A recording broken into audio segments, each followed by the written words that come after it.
Assalamualaikum warahmatullahi wabarakatuh. Perkenalkan, nama saya Miftahul Hera, NIM 1856041013. Baik, saya perwakilan dari kelompok 1 akan memaparkan sebuah materi tentang psikolinguistik. Nah, di sini saya akan jelaskan pengertian dan ruang lingkup psikolinguistik. Pengertian psikolinguistik secara etimologis, istilah psikolinguistik itu berasal dari dua kata atau dua nama antar disiplin ilmu, yakni psikologi dan linguistik. Nah, secara umum, psikolinguistik ini didefinisikan sebagai ilmu yang mempelajari tentang perilaku manusia dengan cara mengkaji hakikat, stimulus, respon, dan proses pikiran sebelum stimulus atau respon itu terjadi.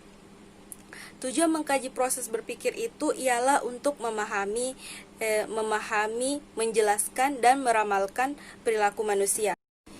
Pada mulanya, istilah yang digunakan untuk psikolinguistik adalah linguistik psikologi atau psikologi linguistik, dan ada pula yang menyebutnya sebagai psikologi of language. Nah, di sini psikologi of language atau psikologi bahasa kemudian sebagai hasil kerjasama yang terarah dan sistematis lahirlah satu ilmu baru yang kemudian disebut sebagai psikolinguistik.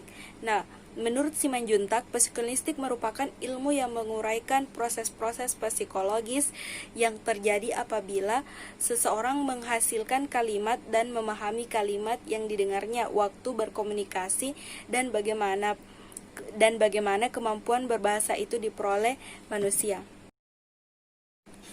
Kita berasumsi bahwa agar dapat berbicara, setiap orang yang tahu bahasanya memiliki tata bahasa yang telah diinternalisasikan dalam benaknya. Linguis yang menulis tata bahasa membuat hipotesis tentang sistem yang terinternalisasikan itu. Ketika kita berbicara tentang tata bahasa seseorang yang terinternalisasikan itu, istilah tata bahasa digunakan dalam pengertian yang lebih luas daripada makna tata bahasa yang kita temukan dalam berbagai buku ajar. Nah, tata bahasa itu mengacu pada keseluruhan pengetahuan bahasa seseorang. Tata bahasa tidak hanya menyangkut masalah tata kalimat, tetapi juga fonologi dan semantik. Secara praktis, psikolinguistik mencoba menerapkan pengetahuan linguistik dan psikologi pada masalah-masalah seperti pengajaran dan pembelajaran bahasa, pengajaran membaca permulaan dan membaca lanjut, kewibahasaan, penyakit bertutur seperti afasia, gagap, dan sebagainya, komunikasi, pikiran manusia, dialek-dialek, pijinasi, dan masalah-masalah sosial lain yang menyangkut bahasa seperti bahasa dan pendidikan, bahasa dan pembangunan bangsa. Dari definisi-definisi itu, jelaslah bahwa psikolinguistik adalah ilmu antardisiplin yang dilahirkan sebagai akibat adanya kesadaran bahwa kajian bahasa merupakan sesuatu yang sangat rumit. Dengan demikian, satu disiplin ilmu saja tidaklah dapat dan tidak mampu menerangkan hakikat bahasa. Kerjasama antardisiplin semacam itu tidaklah merupakan hal yang baru dalam bidang ilmu. Ilmu antardisiplin yang lain telah lama ada seperti neuropsikologi, sosiolinguistik, psikofisiologi, psikobiologi, psikofarmakologi, dan sebagainya. Nah, selanjutnya saya akan membahas tentang ruang lingkup psikolinguistik. Nah, ruang lingkup psikolinguistik merupakan objek psikolinguistik, yaitu bahasa, gejala jiwa, dan hubungan di antara keduanya. Bahasa yang berproses dalam jiwa manusia yang tercermin dalam gejala jiwa. Bahasa dilihat dari aspek psikologis, yakni proses bahasa yang terjadi pada otak atau mind, baik pada otak pembicara maupun pada otak pendengar. Nah, aspek-aspek yang penting dalam garapan psikolinguistik ini antara lain yang pertama, kompetensi atau proses bahasa dalam komunikasi dan pikiran. Kemudian akuisisi yaitu pemerolehan bahasa.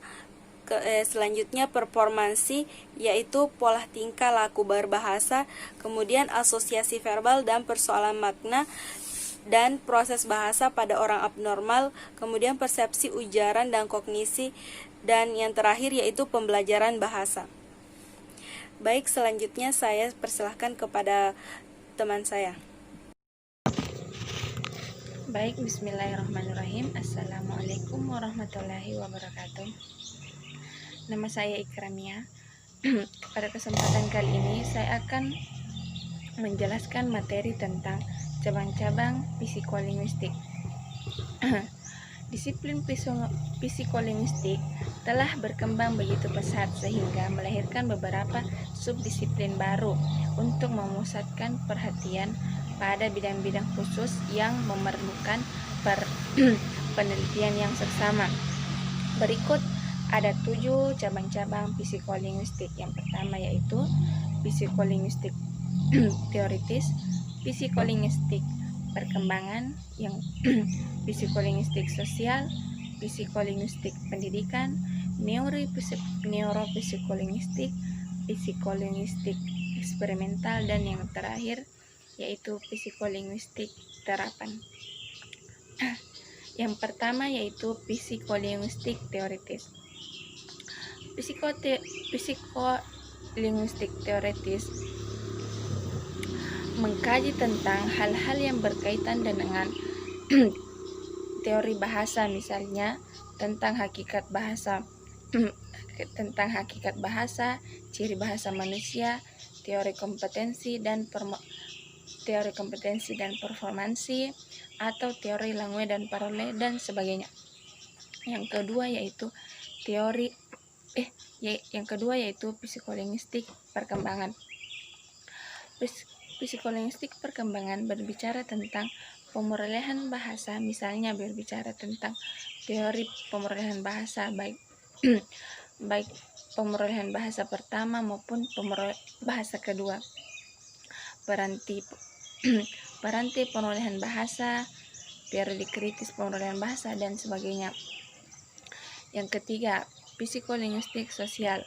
Psikolinguistik sosial sering juga disebut sebagai psikososialinguistik, yaitu berbicara tentang aspek-aspek sosial bahasa, misalnya sikap bahasa, akulturasi budaya, kejut budaya, jarak sosial, periode kritis budaya, pajanan bahasa, pendidikan, lama pendidikan, dan sebagainya. Yang keempat yaitu psikolinguistik pendidikan. Psikolinguistik pendidikan berbicara tentang aspek-aspek pendidikan secara umum di sekolah, terutama mengenai peranan bahasa dalam pengajaran bahasa pada umumnya. Yang kelima yaitu neuropsikolinguistik. Neuropsikolinguistik berbicara tentang hubungan bahasa dengan otak. Hubungan bahasa dengan otak manusia, misalnya otak sebelah manakah yang berkaitan dengan kemampuan berbahasa. Yang keenam yaitu psikolinguistik eksperimental. Psikolinguistik eksperimental berbicara tentang eksperimen-eksperimen dalam semua bidang yang melibatkan bahasa dan perilaku berbahasa. Yang ketujuh atau yang terakhir yaitu psikolinguistik terapan. Psikolinguistik terapan berbicara tentang penerapan temuan-temuan keenam subdisiplin psikolinguistik tadi dalam bidang-bidang tertentu seperti psikologi, linguistik, berbicara dan menyimak, pendidikan, pengajaran dan pembelajaran bahasa, pengajaran membaca, neurologi, komunikasi, psikiatri, kesusastraan, dan lain sebagainya. Demikian materi yang sempat saya sampaikan. Kurang dan salahnya mohon dimaafkan. Wassalamualaikum warahmatullahi wabarakatuh.